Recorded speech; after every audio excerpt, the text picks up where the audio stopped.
আমরা শ্রমিকের মর্যাদার ব্যাপারে প্রথমেই আমরা শেখ মুজফফর বিন মুহসিনের কাছে যাচ্ছি। আলহামদুলিল্লাহ ওয়াহদা ওয়াসসালাতু ওয়াসসালামু আলা মান লা নাবিয়্যা বাদা। ধন্যবাদ। শ্রম মানব জীবনের একটি অন্যতম অনুষঙ্গ। মানে শ্রম না দিলে ব্যক্তি উপার্জন করতে পারবে না, সে ব্যক্তি জীবনে, পারিবারিক জীবনে এবং সামাজিক জীবনে অপমানিত হবে। ইসলাম এটাকে কোনো খাটো করে দেখেনি। আল্লাহ রাব্বুল আলামিন বলছেন রাসূলুল্লাহ সাল্লাল্লাহু আলাইহি সাল্লামের সাহাবীদেরকে লক্ষ্য করে, ওয়া আখারুনা ইয়াদরিবুনা ফিল আরদ ইয়াবতাগুনা মিন ফাদলিল্লাহ। দুইটা শ্রেণীতে ভাগ করলেন। এক শ্রেণী যুদ্ধের ময়দানে তারা গিয়ে যুদ্ধ করে গনিমত লাভ করতে পারবে, আর এক শ্রেণীর মানুষ জমিনে ফসল ফলিয়ে আল্লাহর রহমত এগুলো ফলিয়ে তারা নিজেদের পারিবারিক জীবনকে স্বাবলম্বী করতে পারবে।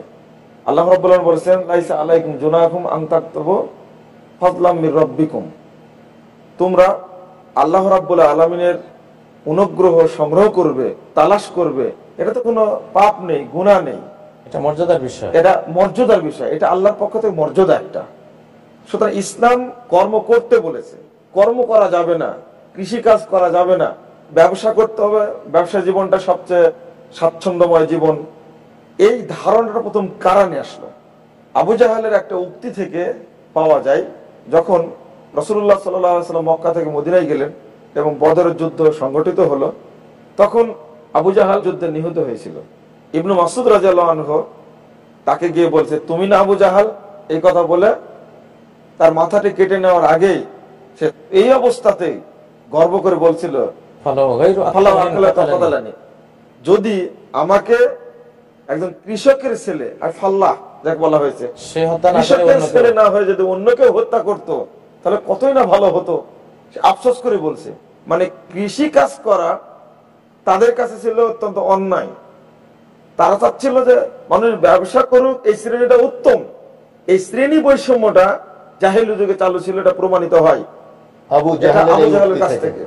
পক্ষান্তরে নবী মুহাম্মদ সাল্লাল্লাহু আলাইহি সাল্লাম কি চমৎকার একটা বিধান দিলেন।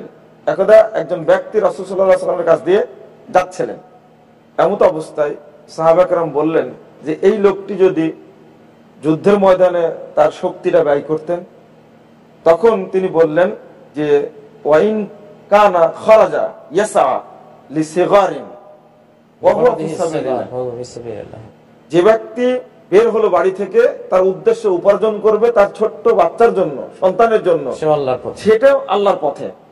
এমনকি যে ব্যক্তি বাড়ি থেকে বের হবে, তার পিতা মাতা বৃদ্ধ হয়ে গেছে, এই পিতা মাতার জন্য উপার্জন করতে যাবে, সেটাও যে ব্যক্তি নিজের জীবনের জন্য উপার্জনের জন্য রাস্তায় বেরিয়ে যাবে, সেটাও আল্লাহ রাস্তায় জিহাদের মতো মর্যাদা পাবে।